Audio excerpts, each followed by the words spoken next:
ሰይፉ ሾው በኢቢኤስ በዚህም ሳምንት ኔልሰን ማንዴላ ኢትዮጵያ በነበሩበት ወቅት ጠባቂያቸው ነበሩ።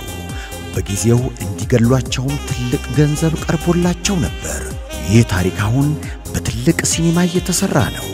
ሻለቃ ጉታ ዲንቃ ያልተሰሙ ብዙ ታሪክ ይናገራሉ።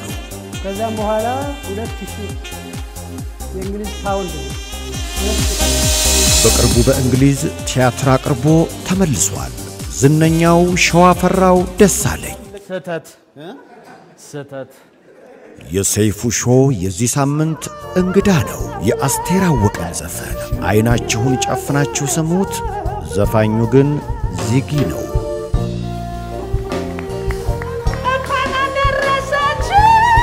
የፊታችን እሁድና በድጋሚ ዓርብ በኢቢኤስ ቴሌቪዥን አያምልጡ። ሰይፉ ሾው